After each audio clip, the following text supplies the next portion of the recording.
लोकसभा चुनाव अब चंद माह दूर है, लेकिन उससे ठीक पहले बसपा सुप्रीमो मायावती द्वारा अपने 28 वर्षीय भतीजे आकाश आनंद को अपना राजनीतिक उत्तराधिकारी बनाने का फैसला उनकी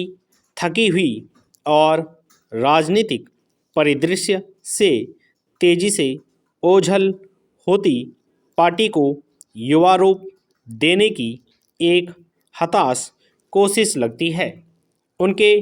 इस कदम का मुख्य उद्देश्य यह है कि पार्टी से युवा दलित समर्थकों का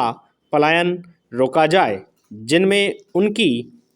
अपनी जाटव उपजाति के लोग भी शामिल हैं, जो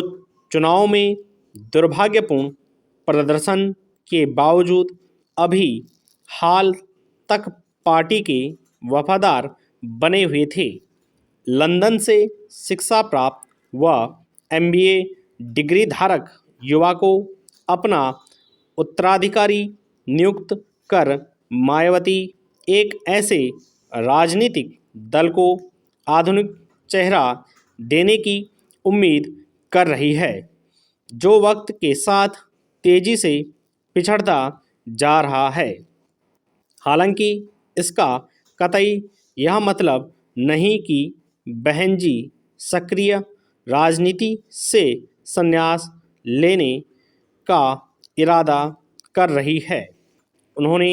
यह बिल्कुल साफ कर दिया कि देश का सर्वाधिक आबादी वाला राज्य उत्तर प्रदेश और पड़ोसी राज्य उत्तराखंड उनके ही क्षेत्र रहेंगे, जबकि उनका भतीजा देश के दूसरे स्थानों पर पार्टी के हितों की देखभाल करेगा। हालांकि इसमें संदेह नहीं कि मायावती पार्टी के भीतर पहले की तरह ताकतवर बनी रहेंगी और युवा बसपा नेता उनके इशारों पर ही चलेंगे। अपने गुरु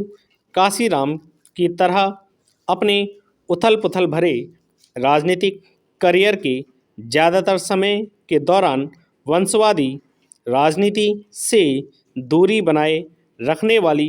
बहन जी ने पहली बार अपनी पुरानी सोच से हटने के संकेत करीब 5 साल पहले 2019 के लोकसभा चुनाव के बाद दिए, जब उन्होंने अपने छोटे भाई आनंद कुमार को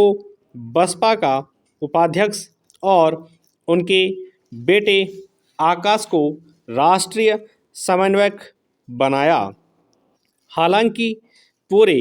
परिवार में आनंद उनका चहेता माना जाता रहा है, लेकिन जब वह सत्ता में थी तब भी उन्होंने आनंद को पार्टी या सरकार के भीतर कोई पद लेने से हतोत्साहित ही किया। अब अगर मायावती अपने भतीजे आकाश को बसपा के भविष्य के रूप में देख रही है, तो इसमें आश्चर्य नहीं होना चाहिए, क्योंकि कई वर्षों से बसपा में काशीराम द्वारा शुरू किए गए सामाजिक राजनीतिक आंदोलन की झलक मिलनी बंद हो चुकी है और अब वह भी दूसरे राजनीतिक दलों की तरह एक नेता केंद्रित पार्टी बन गई है। Next para. अपने उत्कृष्ट के दिनों में जब बहन जी की व्यक्तिगत महत्वाकांक्षाएं अपनी महानता के चरम पर थी, तब उन्होंने जमीनी पार्टी समन्वयकों और प्रमुख नौकरशाहों व राजनीतिक सलाहकारों के बीच संतुलन बनाने की कोशिश की थी, लेकिन आज जब वह राजनीतिक मोर्चे पर तेज व अपरिवर्तनीय गिरावट का सामना कर रही है, यह मॉडल उनके किसी काम का नहीं साबित हो पा रहा है और भविष्य राजनीति के बदलते माहौल में अपना अस्तित्व बचाने के लिए अपने परिवार की तरफ रुख करने के अलावा शायद उनके पास कोई विकल्प बचा नहीं है। नेक्स्ट पैरा, दुर्भाग्यवश बसपा सुप्रीमो और उनके युवा राजनीतिक उत्तराधिकारियों के लिए उस पार्टी को संभालने का यह आसान समय नहीं है जिसने भारतीय राजनीति में एक नए युग का सूत्रपात करने का वादा किया था। देश भर में बार बार चुनावी पराजय बसपा के लिए सामान्य बात हो गई है। पिछले साल पार्टी को अपने गढ़ उत्तर प्रदेश में करारा झटका लगा था जब वह राज्य विधानसभा चुनाव में 403 सदस्य विधानसभा में महज एक सीट पर सिमट गई थी, जो अब तक उसका सबसे खराब प्रदर्शन भी था। देश के दूसरे हिस्सों में भी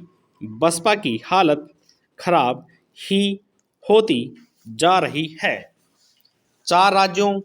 राजस्थान, मध्य प्रदेश, छत्तीसगढ़ और तेलंगाना में विधानसभा चुनावों का हालिया दौर बसपा के कमज़ोर से भी कमज़ोर स्थिति तक पहुंचने की दुखद कहानी बताता है। बावजूद इसके कि इन चारों राज्यों में मायावती, उनके भाई आनंद कुमार और भतीजे आकाश ने प्रचार अभियान में कोई कोर कसर नहीं छोड़ी थी। नेक्स्ट पैरा, राजस्थान में जहां मायावती ने 8 रैलियां की, वहां बसपा की सीटों की संख्या पिछले चुनाव के 6 से घटकर इस बार सिर्फ 2 रह गई और उनका वोट प्रतिशत भी 4% से गिरकर सिर्फ 1.8% रह गया। मध्य प्रदेश में बहन जी ने 9 चुनावी सभाओं को संबोधित किया था, पर उनकी पार्टी को एक सीट भी नहीं मिली। हालांकि पिछले चुनाव में बसपा को 2 सीटें मिली थी। छत्तीसगढ़ में भी उनकी झोली खाली रही और वोट शेयर भी आधा हो गया। बसपा के लिए तेलंगाना की स्थिति भी बुरी रही, जहां मुख्यमंत्री पद पर दावेदारी के लिए एक पूर्व आईपीएस अधिकारी के होने के बावजूद बसपा बमुश्किल 1% वोट पा सकी। विदेशी शिक्षा प्राप्त अपने युवा भतीजे को आगे बढ़ाकर बसपा को पुनर्जीवित करने की उनकी कोशिशों में दम नहीं दिखता, क्योंकि पार्टी में अब पहले जैसा वैचारिक साहस और संगठनात्मक गतिशीलता नहीं दिखती, जिसके दम पर 1 डेढ़ दशक पहले बसपा ने खासकर उत्तर प्रदेश और सामान्य तौर पर पूरे देश की राजनीति में भूचाल ला दिया था। अब कुछ ही दलित होंगे जो बहन जी को ऐसा नेता मानते हों जो सदियों से चले आ रहे उनके उत्पीड़न को रोककर उनकी जिंदगी में क्रांतिकारी बदलाव ला सकती है। नेक्स्ट पैरा, एक वक्त था जब बसपा सुप्रीमो को खासकर उत्तर प्रदेश में मुस्लिमों का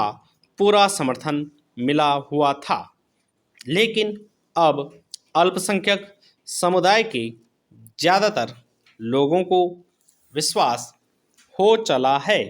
कि वह सत्तासीन मोदी सरकार के इशारों पर काम करती हैं, जो उनकी पार्टी का इस्तेमाल अल्पसंख्यक और दलित वोटों को बांटने के लिए कर रही थी, जिससे चुनावों में भाजपा को फायदा पहुंची। मायावती ने हाल ही में दो बेहद लोकप्रिय युवा मुस्लिम नेता इमरान मसूद और दानिश अली को खो दिया, जिनमें से एक को पार्टी विरोधी गतिविधियों के आरोप में पार्टी से निष्कासित और दूसरे को निलंबित कर दिया गया। मसूद पहले ही अपनी मूल पार्टी कांग्रेस में शामिल हो चुके हैं और अली के भी उनके ही नक्शे कदम पर चलने की संभावना है। अपने मूल दलित आधार को तेजी से खोती और पार्टी से खपा मुस्लिमों की बढ़ती संख्या को देखते हुए बसपा को अपने वर्तमान गतिरोध से बाहर निकलने के लिए किसी राजनीतिक चमत्कार की ज़रूरत है। बहन जी के लिए यह एक शानदार करियर का अपमानजनक अंत दिख रहा है। उनके भतीजे के उड़ान भरने से पहले ही उसके गिरने की आशंका बिल्कुल स्पष्ट है।